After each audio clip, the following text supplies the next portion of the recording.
ang ikapitong kabanata ng sulat ni San Pablo sa mga taga-Hebreo. Sapagkat itong si Melkisedek, hari sa Salem, saserdote ng kataas-taasang Diyos, na siyang sumalubong kay Abraham sa pagbabalik na galing sa paglipol sa mga hari, at siya'y pinagpala niya. Na siya namang binahagina ni Abraham ng ikasampung bahagi ng lahat, na kung sasaysayin, una-una siya'y hari ng katwiran, at saka hari naman sa Salem, na sa makatwid ay hari ng kapayapaan. Na walang ama, walang ina, walang tandaan ng lahi, at walang pasimula ng mga araw ni katapusan ng buhay man, datapwat naging katulad ng anak ng Diyos, ay nanatiling saserdote magpakailanman.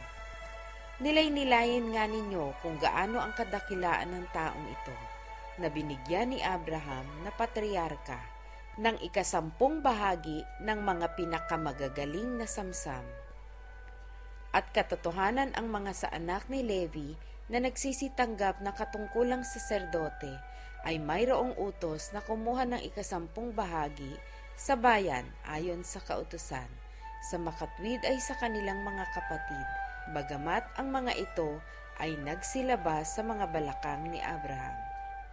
Ngunit yaong ang talaan ng lahi ay hindi ibinibilang sa kanila, ay kumuha ng ikasampung bahagi kay Abraham, at pinagpala yaong may mga pangako. Datapwat walang anumang pagtatalo, ang mababa ay pinagpapala ng mataas. At dito'y ang mga taong may kamatayan ay tumatanggap na ikasampung bahagi. Datapwat doon ay ang isa na pinatutunayang nabubuhay.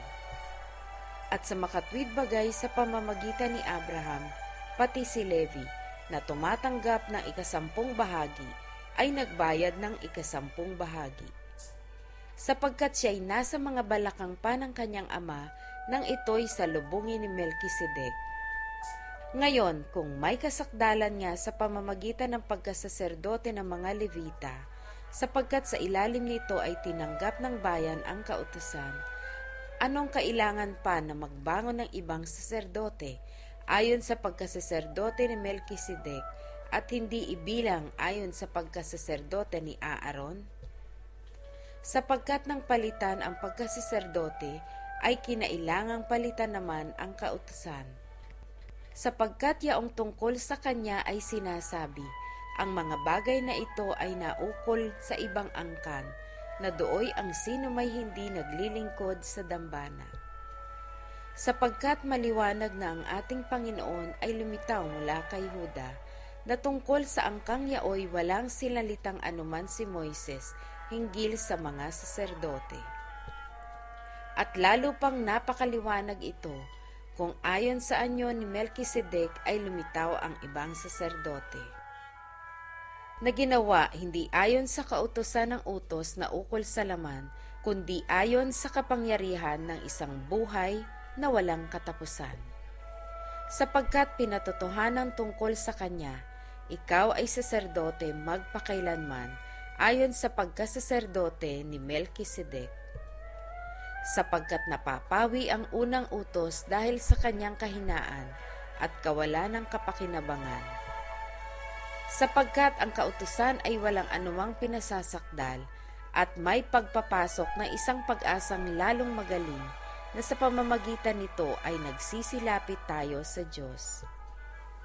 At yamang yaoy hindi naging sa walang sumpa, sapagkat sila'y sa katotohanan ay ginawang mga saserdote na walang sumpa. Datapwat siya'y may sumpa sa pamamagitan niyaong nagsasabi tungkol sa kanya, sumumpa ang Panginoon at hindi siya nagsisisi, ikaw ay saserdote magpakailanman. Ay gayon din naman si Jesus ay naging tagapanagot sa lalong mabuting tipan, at katotohanan sila'y marami sa bilang na naging mga saserdote, sapagkat dahil sa kamatayan ay napigil sila ng pagpapatuloy.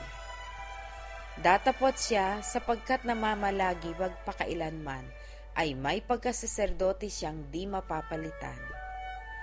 Dahil dito naman, Siya'y nakapagliligtas na lubos sa mga nagsisilapit sa Diyos sa pamamagitan niya. Palibhasa'y laging nabubuhay siya upang mamagitan sa kanila.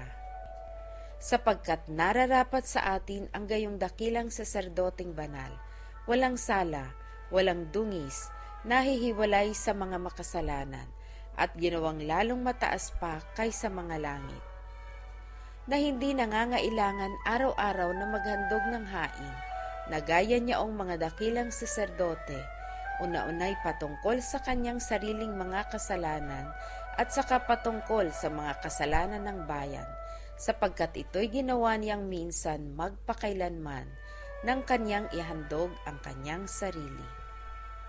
Sapagkat inilagay ng kautusan na mga dakilang saserdote ang mga taong may kahinaan, ngunit ang salita ng sumpa na kasunod ng kautusan ay siyang naglalagay sa anak na sakdal magpakailanman.